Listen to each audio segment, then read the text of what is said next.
அஸ்ஸலாமு அலைக்கும் வரஹ்மத்துல்லாஹி வபரகாத்துஹு. பிஸ்மில்லா வல்ஹம்துலில்லா அஸ்ஸலாத்து வஸ்ஸலாமு அலா அஷ்ரஃபி ரசூலில்லா வலா ஆலிஹி வஸஹபி அல் ஃபைஸின் நபிரத்துல்லா அமாபாத். நம்மை படைத்த இறைவனுடைய ஒரு உதவி, ஒரு அன்பு, ஒரு கருணை இருந்தால் மட்டும்தான் நமக்கு எங்கேயுமே வெற்றி அடைய முடியும். அதனால் நான் சொல்லக்கூடிய இந்த சூறாவை ஓதி நாம் துவா செய்யும்போது வல்லமை மிகுந்த இறைவனுடைய ஒரு உதவியும் அன்பும் கருணையும் நமக்கு கிடைத்து கொண்டே இருக்கும். நமது வாழ்க்கையில் எல்லாருக்குமே அதிகமான கவலைகள் இருக்கக்கூடியவங்க தான். நிறைய பேர் அதிகமான கவலைகளையும் சிரமங்களையும் அனுபவித்து தான் வாழ்ந்து கொண்டிருக்கிறாங்க. வீடியோட கமெண்ட்டை பார்க்கும்போதே தெரியும், வேதனை, கவலை, துக்கம் தினம் தினம் வாழ்க்கையில் அனுபவிக்கக்கூடியவர்கள் ஏராளம் பேர். இன்னைக்கு இல்லை என்றால் நாளைக்காவது ரப்பு எனக்கு சந்தோஷத்தை வழங்குவான் என்று உறுதியான நம்பிக்கையோடும் ஈமானோடும் தான் எல்லாரும் வாழ்கின்றோம். சில நபர்களுக்கு கவலை வந்தவுடன் அவர்கள் அதை அடுத்தோர்களிடத்தில் கூறுவாங்க, அழுவாங்க. எனது கவலை வருவதற்கு இவர்கள்தான் காரணம் அப்படின்னு அடுத்தோர்களை குறை கூறக்கூடியவர்களும் உண்டு. இவங்க எல்லாம் எவ்வளவு அவர்களுடைய வாழ்க்கையில் வந்தாலும் திருந்தவே மாட்டாங்க. இவர்களுக்கு இறைவனை நெருங்கவும் முடியாது. நாம் என்ன செய்ய வேண்டும்? இறைவனிடத்தில் உதவி தேட வேண்டும். ஒருவேளை 99% பேரும் நமது கவலையை கேட்கும்போது அவர்களுக்கு ஒரு ஆறுதல் கூறுவர்களாக இருக்கலாம். ஆனால் அவர்களுக்குள்ளேயே அது நல்ல ஒரு சந்தோஷத்தை கொடுக்கக்கூடிய விஷயமாக இருக்கும் நமது கவலை என்பது. நாம் கூறக்கூடிய அந்த பிரச்சனையை அவங்க அடுத்தவர்களிடத்தில் பகிர்ந்து கொள்வாங்க. அவள் இப்படி ஒரு குணம் இருப்பதால் தான் அவளுக்கு இந்த பிரச்சனை வந்தது, அவளுக்கு இந்த கடன் வந்தது, இந்த பிரச்சனை வருவதற்கு காரணம் அவர்கள் முன்னாடி செய்த செயல்கள் தான் அப்படின்னு நம்மை தாழ்த்தக்கூடியவர்களாக இருப்பாங்க. அதே நேரத்தில் நமக்கு ஒரு கவலையோ ஒரு பிரச்சனையோ எதுவுமே இல்லாமல் இருந்தால் அடுத்தவர்கள் கூறக்கூடியது, அவன் நல்ல ஒரு மனிதன், யாருக்கும் எந்த பிரச்சனையும் நினைக்க மாட்டான், எந்த வேதனையுமே அவன் கொடுத்தது கிடையாது, அதனால் யாருடைய சாபமும் அவனுக்கு கிடையாது, அதனால்தான் எல்லாமே அவனுக்கு நல்லபடியாக நடக்கிறது அப்படின்னு கூறுவாங்க. அதனாலேயே யாரிடத்திலையும் போய் நமது கவலையையும் பிரச்சனைகளையும் சொல்லாமல் இருப்பது நமக்கு நல்லது. ஆனாலும் சிலர் நமது கவலையை கேட்கும்போது அல்லாஹு தாலாவிடத்தில் ஆத்மார்த்தமாக துவா செய்யக்கூடியவர்களும் உண்டு. அப்படியும் இருக்கிறார்கள். ஒரு ஆக்சிடென்ட் வந்து ஆபத்து வந்தால் அவர்கள் செய்ததுக்கு தான் அவர்களுக்கு கிடைத்திருக்கிறது அப்படி கூறக்கூடியவர்களும் உண்டு.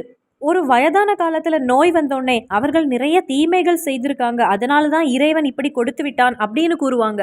அவர்களுக்கு இந்த நோய் வந்ததுக்கு காரணம் அவர்கள் முன் செய்த பாவம் அப்படின்னு கூறுவாங்க. அப்படி இருந்தால் கூட நாம் அதை சொல்ல வேண்டிய தேவையில்லை. அந்த நோயால் இறைவன் அவர்களை தண்டிக்கவில்லை, இறைவன் அவர்களை பாதுகாக்கின்றான், அவர்களை சுத்தப்படுத்துகின்றான். நாளை ஆகிரத்தில் அவர்களுக்கு சந்தோஷமான ஒரு வாழ்க்கைக்காக, ஆகிரத்தில் அவர்களுக்கு ஒரு சந்தோஷமான வாழ்க்கை கொடுப்பதற்காக இந்த துனியாவில் அல்லாஹு தாலா அவர்களை சுத்தப்படுத்துகின்றான். உதாரணமாக ஒரு ட்ரெஸ்ஸை நம்ம கழுகிறோம், அதற்குள்ள அழுக்குகளை எல்லாம் நம்ம நீக்குகிறோம், அடித்து துவைத்து நாம் கழுகுகின்றோம். அதே போலதான் இறைவனுக்கு பிடித்தவர்கள் சிறிய பாவங்கள் செய்திருந்தால் கூட இறைவன் அதை மன்னித்து விடுகின்றான். சில நோய்களை கொடுத்து இறைவன் அந்த அடியானை சுத்தப்படுத்துகின்றான். மறுமை செல்வதற்கு முன்னதாகவே அந்த அடியானை இறைவன் தூய்மைப்படுத்துகின்றான். அதுதான் அந்த நோய் என்பது. அதனால் ஒரு நோயால் நாம் அதிக சிரமப்படுகின்ற ஒரு நபரை பார்க்கும்போது நாம் நினைத்து கொள்வோம், அது இறைவன் அந்த அடியானுக்கு கொடுத்த அருள் என்று நாம் கருத வேண்டும். அதை விட்டுவிட்டு அவர்கள் செய்த பாவத்துக்கு தான் இப்படி ஆயிருக்கிறது, எப்படி படுத்திருக்காங்க பாரு, அவர்களுக்கு இது போதாது அப்படிங்கிற விஷயங்கள் நமது வாயிலிருந்து வரக்கூடாது. அதிகமான தவறு செய்திருப்பாங்க, அவர்களுக்கு இறைவன் எந்த வேதனையும் எந்த பிரச்சனையும் எந்த நோயும் கொடுக்காமல் இறைவன் நேரடியாக அவர்களை எடுத்து விடுவான். உடனே அவர்கள் நல்ல மனிதர்கள் என்றும் நமக்கு சொல்ல முடியாது. அவர்களுக்கு நமது கண்களில் எதையுமே காட்டாமல் இறைவன் மறுமையில் அவர்களுக்கு வழங்கி விடுவான். அப்போ ஒரு மூமினுக்கு மறுமையில் அவன் வெற்றி அடைய வேண்டும், இறைவன் தண்டிக்காமல் இறைவன் அவனை பாதுகாக்க வேண்டும். அதுதான் ஒரு மூமினுக்கு வேண்டியது. அதே போலவே அதிக கடன் சுமையால் சிரமப்படுகின்றவர்கள் உண்டு. அதை பார்த்தவுடன் பலரும் கூறக்கூடிய ஒரு விஷயம், அவர்களுக்கு இது போதாது, அவன் கவனிக்காமல் அவனுக்கு வந்த கடன் இது அப்படின்னு கூறக்கூடியவங்க உண்டு. லோன் வந்து வீடு ஜப்தியாகக்கூடிய நிலையில் இருப்பாங்க, அந்த நேரத்திலும் கூறக்கூடியது, அவள் கவனிக்காமல் இருந்தால் அதனால்தான் அவளுக்கு இந்த கடன் என்று. அவர்கள் எந்த அளவில் ஆடம்பரமாக வாழ்ந்தாங்க, அதிக செலவு, அதனால்தான் இந்த நிலைமைக்கு அவர்கள் ஆகிவிட்டார்கள் அப்படின்னு கூறுவாங்க. ஆனால் உண்மையாகவே அவர்களை அறியாமலேயே வந்த கடன், அதை சீக்கிரமாகவே அடைக்க வேண்டும் அப்படின்னு உள்ள ஒரு சிந்தனையோடு தான் அவர்கள் எடுத்திருப்பாங்க. ஆனால் ஹராம் வழியில் வந்த பணம் என்பதால் இறைவன் அவர்களை சோதிக்கின்றான். அப்படி ஹராமான வழியில் ஒரு பணம் நம்மிடத்தில் வந்தால் யாராக இருந்தாலும் சரி தௌப தேடிக்கொள்ளுங்கள். யாருக்கு ஹராமான வழியில் கடன் வந்து நிற்கின்றதோ அவர்களெல்லாம் அல்லாஹு தாலாவிடம் தௌப தேடிக்கொள்ளுங்கள். இன்னொரு சிலர் கேட்பது, பேங்கில் லோன் எடுக்காமல் நீங்கள் எங்களுக்கு தருவீங்களா என்று. அது சரிதான், யாரும் யாருக்கும் தரமாட்டாங்க. ஆனால் லோன் எடுக்காமல் கொஞ்சம் பொறுமை கொள்ளுங்கள். இருப்பதை வைத்து இனி மகளுடைய கல்யாணமாக இருந்தால் ஆடம்பரத்தை கொஞ்சம் குறைத்து கொள்வோம். இந்த அளவுக்கு நகை போட வேண்டும்னு சொன்ன இடத்தில் குறைத்து போடுவோம். இந்த முறையில் முயற்சிகளை நாம் எடுக்கும் போது அதிக அளவில் கடனிலிருந்து நமக்கு வெளியே வந்து விடலாம். அந்த இடத்தில் வைத்து சிலர் நம்மை குறை கூறலாம். அந்த சகோதரிக்கு அவர்களுடைய மகளுக்கு கொஞ்சம் நகை தான் போட்டிருக்காங்க, உணவு நல்ல முறையில் இல்லை, இவ்வளவு உணவு இல்லை அப்படின்னு. அதை அவர்கள் கூறட்டும், கொஞ்ச காலத்துக்கு அதை கூறுவாங்க. அதே நேரத்தில் வீடு ஜப்தி ஆனால் அதை அவர்கள் கூற காலம் முழுவதும் அதை கூறிக்கொண்டே இருப்பாங்க, சொல்லிக்கொண்டே இருப்பாங்க. அதனால் முயன்ற வரை நமக்கு ஹராமில் இருந்து விலகி நிற்போம். ஒருவேளை லோன் எடுத்து மாட்டிக்கொண்டால் இந்த சூறாவை நீங்கள் ஓதிக்கொள்ளுங்கள். இந்த சூறா ஓதுவதால் கடன் அடைந்து விடுவது மட்டுமல்ல, இனி குழந்தை இல்லாமல் கவலைப்படுகின்றவர்களும் உண்டு. அவர்கள் எல்லாமே இந்த சூறாவை ஓதினால், அதுவும் இந்த புனிதமான இந்த மாதத்தில் ஓதினால், அதே போலவே வீடில்லாமல் கவலைப்படுகின்றவங்க ஏராளம் பேர் உண்டு. அந்த முறையில் வீடில்லாமல் கவலைப்படுகின்றவர்களுக்கும், பிள்ளைகள் இல்லாமல் கவலைப்படுகின்றவங்க, அதே போல் வேலை இல்லாமல், வேலை இருக்கும் ஆனால் இருக்கின்ற வேலையில் அந்த ஒரு சம்பளத்தில் ஒரு பரக்கத் இல்லாமல் இருப்பாங்க. இந்த பொக்கிஷமான பரக்கத் இல்லாமல் போவதற்கு காரணம் நிறைய விஷயங்கள் உண்டு. அதெல்லாம் நாம் தான் காரணம். அந்த விஷயங்களை பற்றி நிறைய வீடியோவில் நான் சொல்லியிருக்கிறேன். பரக்கத் நஷ்டமாகக்கூடிய விஷயங்கள் நாம் அறியாமலேயே நம்மிடத்தில் அது வந்து சேருகிறது. அப்போ இந்த ஒரு பிரச்சனையிலிருந்தெல்லாம் நாம் தப்பித்து விடலாம். இறைவன் நம்மளை பாதுகாத்து விடுவான். இந்த ஒரு நல்ல மாதத்தில் இந்த ஒரு சூறாவை நாம் 101 தடவை ஓதி துவா செய்வோம். அப்போ இனி அந்த சூறா எதுன்னு பார்ப்போம். புனித குரான்ல எல்லாருக்குமே தெரிந்த ஒரு சூறா, எல்லாரும் மனப்பாடம் செய்த சூறா ஆன சின்ன சூறா இது. 110வது சூறா ஆன சூரத்துல் நஸர். திருமறை குரான்ல 110வது சூறா சூரத்துல் நஸர் வெறும் 3 ஆயத்துக்களை கொண்டது. இந்த சின்ன சூறாவை நாம் செய்ய வேண்டியது 7 நாட்கள் 101 தடவை ஓத வேண்டும். 7 நாட்களும் நாம் 101 தடவை ஓத வேண்டும். வெறும் 3 ஆயத்துக்களை கொண்டது. ஆனா இந்த சின்ன சூறாவுடைய அந்த ஒரு அற்புதமும் மகத்துவமும் அதிகமானது. ரொம்ப அற்புதமான ஒரு சூறா இது. இது ஒரு சின்ன சூறா அப்படின்னு யாரும் இதை நிசாரமா நினைக்க வேண்டாம், இதை தவிர்க்க வேண்டாம். இந்த சூறாவுடைய அர்த்தமே உதவி என்பதாகும். நெசர் என்றால் உதவி. அப்போ என்ன ஒரு உதவி நமக்கு இறைவிடத்திலிருந்து வேண்டுமானாலும் இந்த சூறாவை நாம் ஓதினால் போதுமானது. நேற்றைய தினத்தோடு நமது வாழ்க்கை முடிந்து விடவில்லை. அல்லாஹ்வுடைய ஒரு ஆயுள் நமக்கு இருந்தால் இன்னும் நமது வாழ்க்கை எவ்வளவோ முன் எடுத்து செல்ல வேண்டி இருக்கிறது.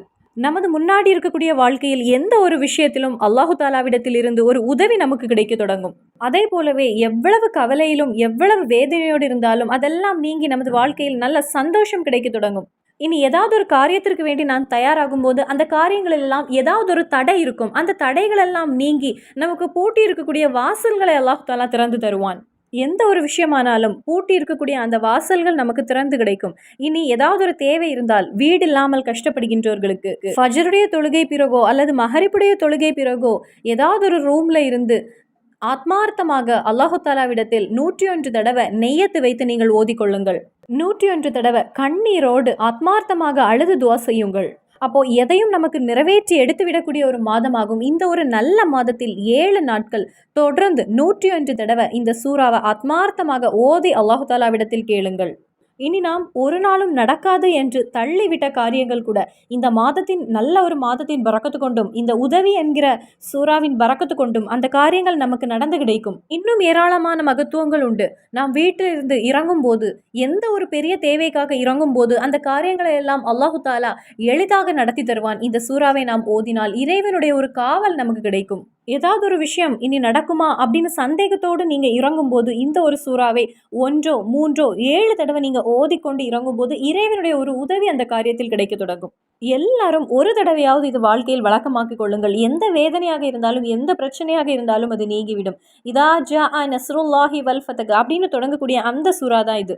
சிலருக்கு ஒரு நாள்லேயே ஓதி வெற்றி அடைந்தவர்களும் உண்டு. இனி கூடி போனால் 7 நாட்கள், 7 நாட்கள்ல எந்த ஒரு தேவையும் அல்லாஹு தாலா பூர்த்தி செய்து தருவான். பலருடைய வாழ்க்கையிலும் பல அற்புதங்களை காண்பித்து கொடுத்த சூறாவாகும் இது. நமக்கு ரப் இல்லாமல் யாரிடத்திலிருந்து நமக்கு உதவி கிடைக்கும்? எப்படி நாம் யாரிடம் சென்று நமது காரியங்களை கூறினாலும் சரி, நமக்கு நாம் கூறிய விஷயங்கள் பிரச்சனையாகத்தான் அது மாறும் நமது வாழ்க்கையில். ஆனால் இறைவிடத்தில் நமக்கு எந்த ஒரு தேவையும் நமக்கு கேட்டுக்கொள்ளலாம். ஒரு செருப்புடைய ஒரு வார அத்து போனா கூட அதை கூட நாம் அல்லாஹு தாலாவிடத்தில் கேட்க வேண்டும் என்றுதான் நமக்கு இஸ்லாம் கற்றுத் தருகிறது. நாம் இறைவனுக்கு வேண்டி ஒரு முறை நாம் திக்ர் ஓதினால் கூட அதனுடைய சந்தோஷத்தை உங்கள் மனதில் நீங்கள் உணர தொடங்குவீங்க. அப்போது எந்த ஒரு அடியான் இபாதத்து செய்யாமல் இருந்தாலும், இறைவனிடத்தில் நெருங்காமல் இருந்தாலும் சரி, இறைவனிடத்தில் நீங்கள் நெருங்க சிறிதளவு முயற்சி செய்தாலும் அதனுடைய பதிலை அல்லாஹு தாலா வேகத்தில் உங்களுக்கு பதில் தருவான். இதுவரை மோசமாக நடந்த ஒரு அடியானாக இருந்தாலும் சரி, நாம் அல்லாஹு தாலாவிடத்தில் சிறிது நெருங்க தொடங்கும் போதே அதனுடைய பிரதிபலனை நமக்கு வாங்க முடியும். ஆனால் மனிதர்கள் அப்படி இல்லை. ஏதாவது சின்ன ஒரு மிஸ்டேக், ஏதாவது ஒரு தவறு நமது பக்கத்திலிருந்து ஏற்பட்டால், ஏதாவது கொடுத்தெடுத்து அவர்கள் மன நிம்மதி அடைந்தால் கூட சிறிது காலத்திற்கு பிறகு மறுபடியும் அவர்களுக்கு அந்த பகை வந்துவிடும். ஆனால் நமது ரப்பிடம் நாம் சிறிது தௌபா தேடிக் கொள்ளும் போதே இறைவன் நம்மை மன்னித்து விடுவான். இறைவனிடத்தில் எந்த அளவு நாம் நெருங்கி செல்கின்றோமோ அந்த அளவிற்கு இறைவன் நம் பக்கத்தில் ஓடி வருவான். அப்போ இந்த ஒரு உலக முஸ்லிம்கள் அனைவரும் காத்திருக்கக்கூடிய இந்த லைலத்துல் கத்ர் இன்றைய இரவில் நீங்கள் 101 தடவை இந்த ஒரு சூறாவை ஓதி ஆத்மார்த்தமாக துவா செய்யுங்கள். மலக்குமார்களும் ஜிப்ரீல் அலைஹிஸ்ஸலாம் இந்த பூமியில் இறங்கி வரக்கூடிய அந்த ஒரு நேரத்தில் நாம் இந்த சூறாவை ஓதி நமது தேவை ரப்பிடத்தில் கேட்கும்போது கண்டிப்பாக பதில் கிடைக்கக்கூடிய ஒரு இரவு. இதை விட்டால் நஷ்டவாதிகள் நாம் தான். அதனால் எல்லாருமே இன்றைய தினத்தில் இதை செய்ய மறந்து விடாதீங்க. இன்ஷா அல்லாஹ்.